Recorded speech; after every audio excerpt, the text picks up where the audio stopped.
우리는 계속해서 신명기를 살펴보고 있습니다. 여러분, 우리는 성경을 묵상하면 묵상할수록 우리 하나님이 얼마나 생명을 귀하게 여기시는가, 우리의 생명을 얼마나 존중하게 여기시는지를 알게 됩니다.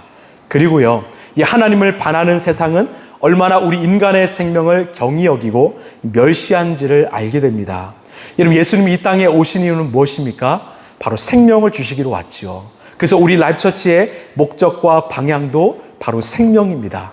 우리는 생명을 살리기 위해서 이 자리에 존재하고 생명을 전하기 위해서 우리 교회는 이 땅에 존재한다라는 거죠. 그래서 여러분, 혹시 어디에 가든지 혹시 카페나 어느 공간에 이 라이프라는 글자가 있으면 이 사진을 찍어서 가지시고 또 저에게도 보내주시길 바랍니다. 그래서 그 생명을 늘 우리가 묵상하며 살아갈 때 우리의 삶의 방향이요, 우리의 목적이 될 줄로 믿습니다. 오늘 말씀은 바로 살인 사건에 관한 이야기입니다. 이런 우리의 인간의 역사에서는 이 살인은 끊임없이 자행되고 있지요. 이런 언제 첫 번째 살인이 일어났습니까? 바로 창세기 4장에서 형 가인이 이 동생 아벨을 시기함으로 첫 번째 살인을 저질렀지요. 여러분, 가인은요, 이 백주의 대낮에 아무도 없다라고 생각했습니다. 그래서 죽였지요. 그러나 하나님은 그 대낮에도 빤히 그 장면을 바라보고 계셨다라는 거죠. 여러분, 무슨 말일까요? 모든 인간의 죄는요, 하나님이 계시지 않는다, 하나님이 지켜보지 않으신다라는 착각 때문에 일어나는 것입니다. 그렇게 하나님의 마음에 합했던 다윗도 하나님이 계시지 않는다는 그 착각 속에 살다가 그렇게 범죄를 저질렀던 거지요. 여러분, 가인 이후로 수많은 살인들은 이 땅에 자행되고 있습니다. 여러분, 그 대표적인 살인이 바로 전쟁이죠. 여러분, 전쟁으로 인하여 수많은 생명들이 목숨을 잃고 있습니다. 여러분, 이것은 하나님의 생명 역사에 반하는 행동이지요. 여러분, 전 세계적으로 얼마나 많은 사건 사고가 일어납니까? 여러분, 특별히 우리나라 대한민국은 참 복받은 나라입니다. 여러분, 우리나라만큼 길거리나 밤거리를 편하게 다니는 나라는 참 드물지요. 소위 선진국이라 불리는 나라들도 치안을 보장할 수가 없지요. 길거리에 도둑도 소매치기들도 참 많지요. 또는 홀로 밤거리를 쉽게 다닐 수도 없습니다. 특별히 미국은 이 총기 사용이 허가되면서 많은 사건 사고들이 일어나고 있다는 거죠. 저는 그래서 우리나라의 특별한 하나님의 보호하심을 믿습니다. 우리가 복음을 받아들였고 여전히 깨어 기도하는 백성들이 있기 때문에 하나님은 이 나라 이 민족을 계속 지키고 보호하고 계심을 여러분 믿으시길 바랍니다. 여러분, 그렇기 때문에 우리가 늘 깨어 기도하길 원합니다. 특별히 이 나라 이 민족을 위해서도 기도하시고 정말 주님을 알지 못하는 열방을 위해서도 기도해 주시길 바랍니다. 여러분, 나라에 복음이 들어오면, 복음이 바로 서면 그 나라에 하나님이 평화가 임하고 생명이 살아날 줄로 믿습니다. 오늘 말씀은 이 살인 사건이 일어났지만 누가 범죄자인지 알지 못할 때 어떻게 이를 처리해야 될까, 그런 내용의 이야기입니다. 여러분, 살인 사건이 벌어졌습니다. 그런데 범인을 알 수가 없습니다. 그러면 어떻게 해결해야 되는가? 오늘 말씀은요, 바로 공동체적 책임에 대해서 말하고 있습니다. 우리 1절, 2절 말씀 함께 읽겠습니다. 시작. 주 당신들의 하나님이 당신들에게 주셔서 차지하게 하시는 땅에서 누구에게 살해되었는지 알 수 없는 사람의 주검이 들에서 발견될 때에는 장로들과 재판관들이 현장에 나가서 그 주검 위에들에게 이르는 거리를 재십시오. 아멘. 지금 살해된 시신이 발견되었습니다. 그러면 즉시 이 중앙의 장로들과 재판관들이 현장에 나가서 그 시신이 발견된 장소와 어떤 성읍이 마을이 가까운지를 이 판별하라고 하지요. 그리고 가장 가까운 성읍이 지정이 됩니다. 그 다음에 어떤 절차가 벌어지는가? 우리 3절, 4절입니다. 시작. 그 주검에서 가장 가까운 성읍이 있을 터이니 그 성읍의 장로들은 아직 멍에를 메고 일한 적이 없는 암송아지 한 마리를 끌고 와서 물이 늘 흐르는 골짜기, 갈지도 심지도 않은 골짜기로 그 암송아지를 끌고 내려가 물가에서 암송아지의 목을 꺾어서 죽이십시오. 아멘. 자, 시신이 발견되었는데 누가 그 살인을 저질렀는지 알 수 없다면 1차적인 책임은 바로 가장 가까운 성읍이 책임진다라는 것입니다. 바로 이것이 바로 이 공동체적 책임이지요. 그 성읍의 대표로 장로가 나섭니다. 여러분, 장로가 누구일까요? 바로 그 성읍에서 가장 나이가 많고 지혜로운 어르신입니다. 그 어른들이 그 사건의 책임을 진다라는 겁니다. 이 장로들은요, 태어나서 한 번도 멍에를 매지 않고 일한 적이 없는 암송아지를 데려다가 깨끗한 계곡 물가에서 그 송아지의 목을 꺾어버렸습니다.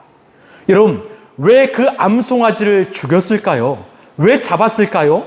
바로 이 송아지가 이 대속 속죄 역할을 하는 것입니다. 그 사람을 죽인 사람의 죄를 대속하는 역할을 하는 거죠. 지금 목이 꺾인 암송아지에서 흘러나온 피가 이 계곡물을 흘러 떠내려가지요. 여러분, 이 의미는요, 바로 죽인 자의 죄가 이 땅에 이 공동체에 머무르게 하지 않겠다라는 의미입니다. 즉, 피를 흘려보내는 거예요. 또한 우리 공동체는 이 죄 문제에 대해서, 이 문제에 대해서 그냥 방치하지 않겠다라는 선포죠.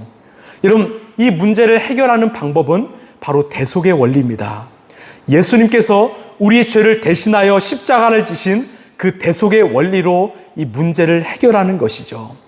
예수님의 죽음으로 우리의 죄가 패스 오버된 것처럼, 죄가 지나가게 된 것처럼 이 송아지의 죽음으로 이 죄를 흘려보내겠다라는 하나님의 마음인 것이죠.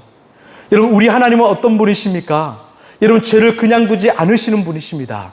이 죄 문제를 반드시 해결하시는 분이시죠. 왜요?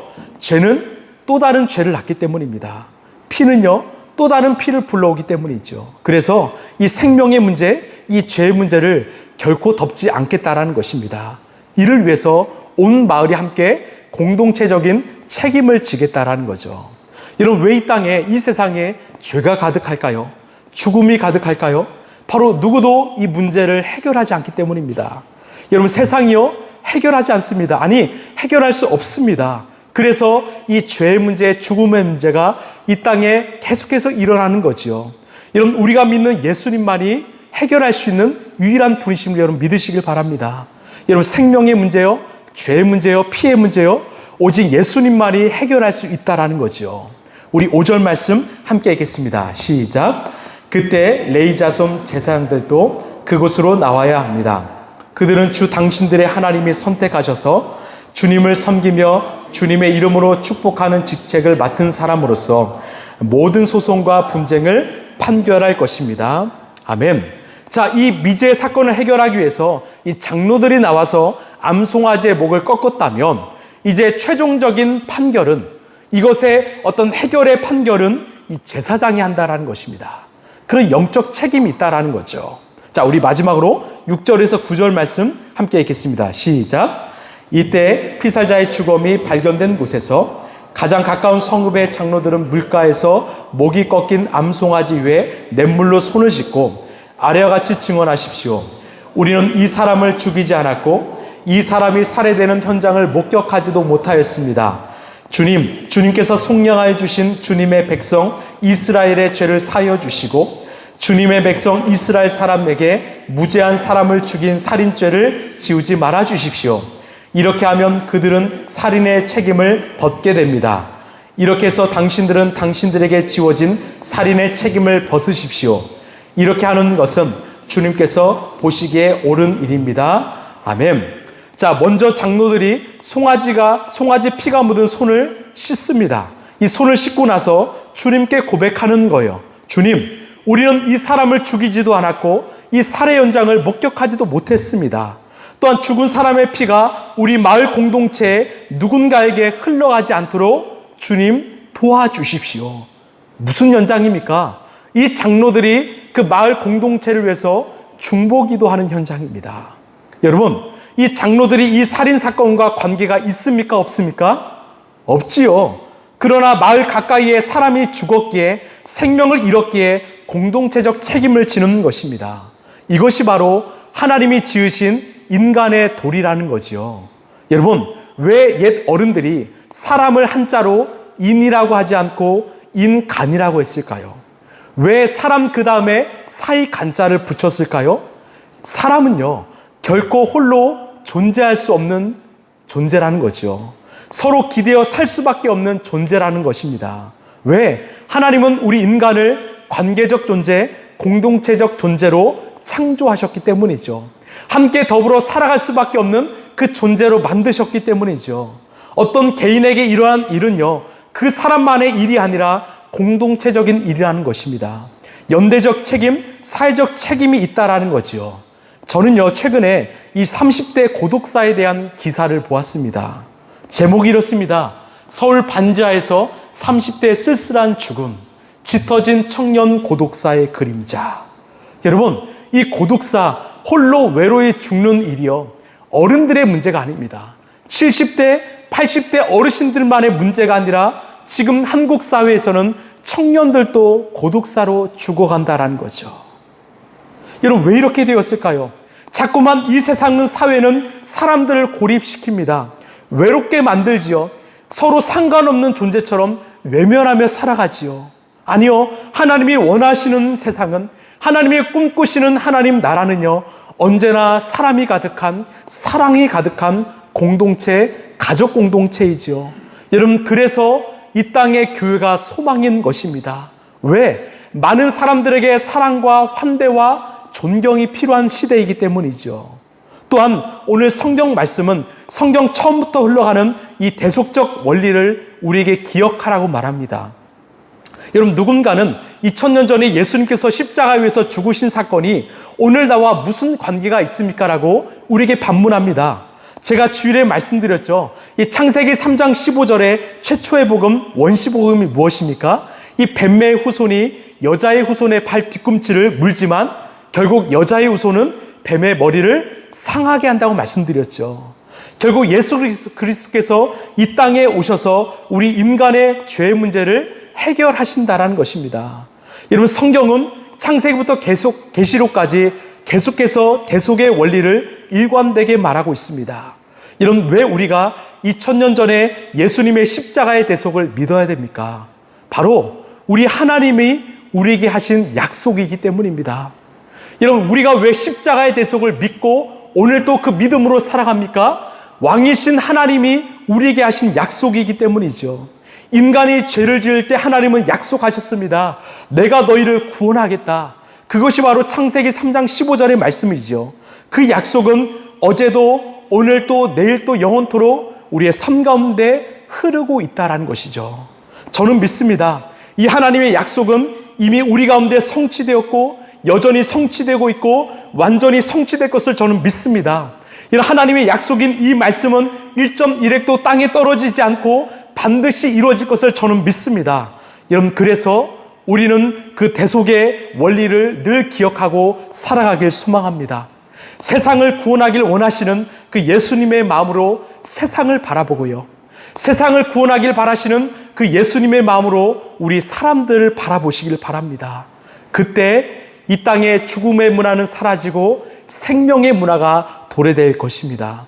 이런 하나님이 원하시는 세상은요, 바로 사랑이 가득한 세상입니다. 하나님이 원하시는 세상은요, 바로 생명이 가득한 세상입니다.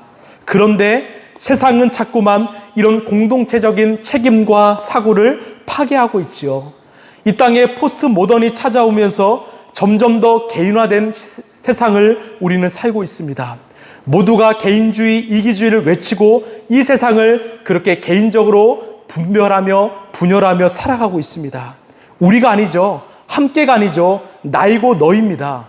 여러분, 이것은 바로 하나님을 잃어버린 사람들의 삶의 모습이라는 거예요. 함께를 잃어버렸죠. 너와 나, 우리는 다르다라는 거죠. 그러나 이 땅에 예수님이 임하고 천국이 회복되면 어떻게 됩니까? 너와 나가 아니라 바로 우리가 되는 거죠. 이 공동체성이 회복되는 거죠. 절대로 내 문제, 너의 문제가 없습니다. 우리의 문제라는 거죠. 그것을 구현하는 공동체가 바로 교회입니다. 여러분, 교회는요, 어떤 공동체일까요? 함께 기도하는 공동체이죠. 왜 우리가 시간을 쪼개어 이웃을 위하여, 나라를 위하여 중보하며 기도할까요? 여러분, 왜 우리 라이브처치가 수요일에 모여 기도하고 금요일에 기도하고 또 수시로 기도할까요? 바로 우리가 주 안에서 한 가족이기 때문이지요. 여러분, 교회는 언제나 공동체적 관점에서 바라보고 살아가고 있기 때문이지요. 우리는요, 이 마태복음 20장의 이 포도원 품꾼의 비유를 잘 알고 있습니다. 제가 좀 말씀드릴까요? 여러분, 당시 유대 사회에서는요, 일용직 노동자들이 참 많았습니다.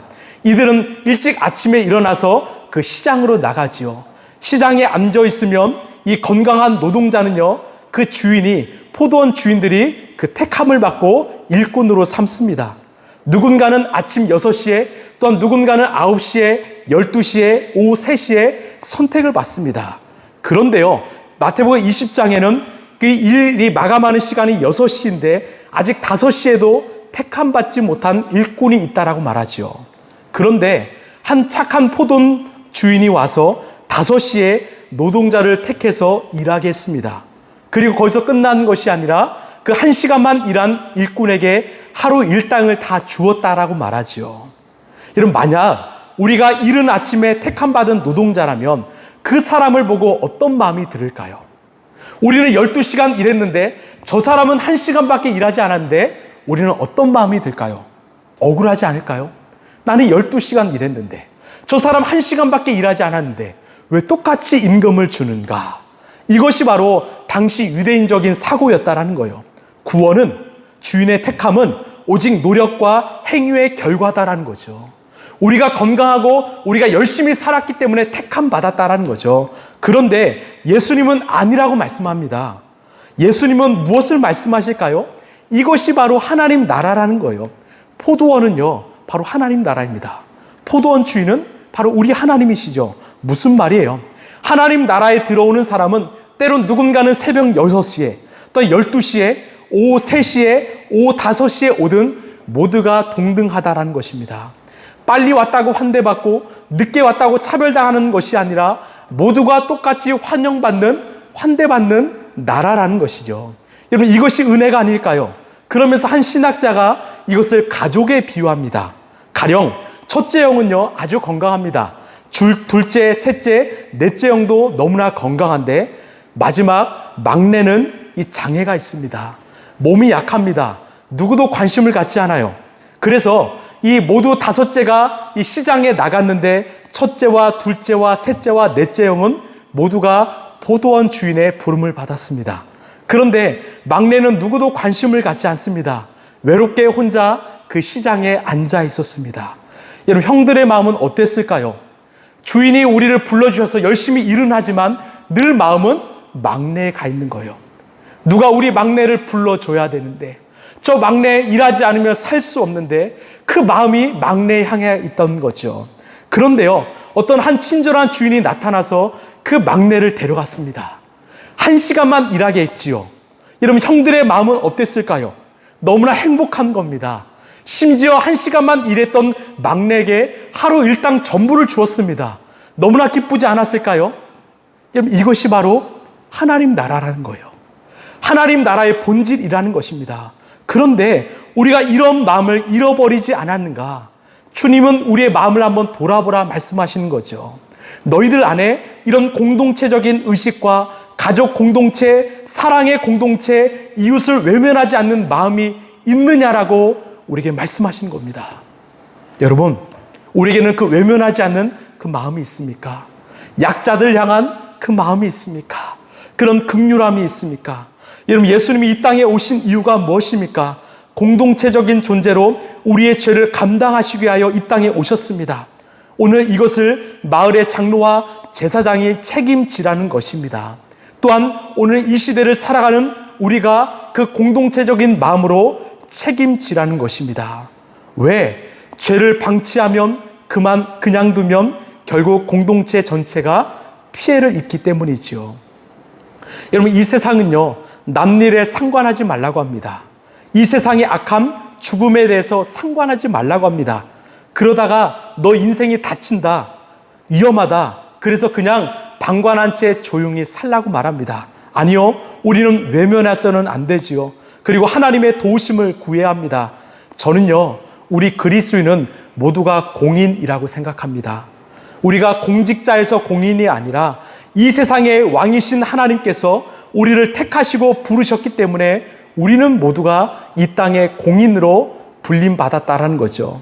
우리는 하나님을 대신해서 이 땅에 파견된 하나님 나라의 대사이기 때문에 우리는 공인으로 살아간다라는 거죠. 그렇기 때문에 우리는 이 땅의 죄악의 문제를 결코 방관해서는 안 됩니다.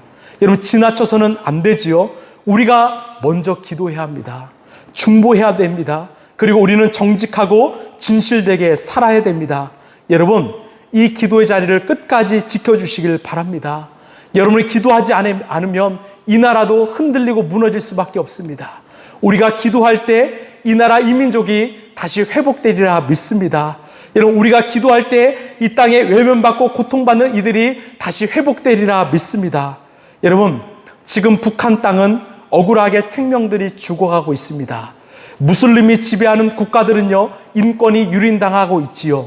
힌두교가 지배하는 국가는 이 카스트 제도로 사람들이 평생토록 노예로 살고 있습니다.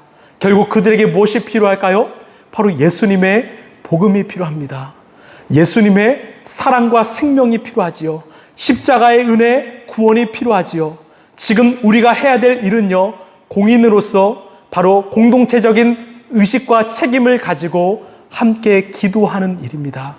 우리만을 위해서 기도하는 것이 아니라 이 땅에 억압받고 고통받고 죽어가는 백성들을 위해서, 또한 온 세상에 정말 그렇게 주님을 모르고 살아가는 자들을 위해서 우리는 기도해야 될 책임이 있다라는 거죠. 여러분, 우리 신앙이 성숙하다라는 것은요, 내가 어떤 큰 교회를 다니고 내가 성경을 몇 독 했고 또한 봉사를 무엇을 하느냐, 이것으로 증명되지 않습니다. 여러분, 우리가 성숙하다라는 것은 내가 누군가를 위해서 얼마나 중보하느냐, 여기에 달려있는 것입니다. 신앙의 성숙은 바로 중보 기도와 비례한다라는 거죠. 여러분, 내 기도만 하는 크리스찬이 있고요, 이웃과 교회와 나라와 민족을 위해서 기도하는 크리스찬이 있습니다. 나는 어떠한 크리스찬입니까? 여러분, 후자가 되시길 소망합니다. 여러분, 우리 한번 생각해 보길 원해요. 여러분, 이 나라 대한민국을 누가 버티고 있을까요? 군대가 버틸까요? 정치인들이 버틸까요? 아니면 재벌들이 버틸까요? 아닙니다. 정말 새벽에도 밤에도 나라의 문제를 내 문제로 여기며 기도하는 어른들이 있기 때문에, 기도하는 성도들이 있기 때문에 이 나라가 버티며 살아온 거 아닐까요? 여러분, 이 마음을 가지고 우리가 함께 기도하길 소망합니다. 말씀을 좀 마무리하겠습니다. 여러분, 우리가 정말로 믿음을 가지고 함께 기도하길 원합니다. 정말 예수님께서 십자가를 지심으로 우리가 살아난 것처럼 이 대속의 원리가 우리의 삶 안에도 임하길 소망합니다. 정말 우리가 회복의 관점으로 세상을 바라보며 살아가길 원합니다. 또한 내 문제, 너의 문제가 아니라 우리의 문제로 여기며 공동체적인 책임을 지고 살아가는 그런 성숙한 그리스도인 되길 소망합니다. 여러분, 우리가 살아가는 이 시대는요, 죽음의 문화가 너무나 많이 있습니다. 그래서 우리는 기도했으면 좋겠습니다. 하나님, 이 땅의 죽음의 행진을 멈춰 주옵소서. 다시 생명이 꽃피우게 하여 주옵소서. 우리가 누군가를 사랑하고 용서하는 참된 그리스도인이 되게 하여 주옵소서. 정말 이 땅의 아픔을 보며 기도하고 중보하는 하나님 나라의 공인으로 살아가게 하여 주옵소서. 여러분, 그렇게 살아가지 않으시겠습니까? 내 문제, 내 신앙만을 위해서가 아니라 이 땅의 정말 아픔을 위해서 여러분 기도하지 않으시겠습니까? 여러분, 그러한 성숙한 그리스도인 되길 간절히 소망합니다.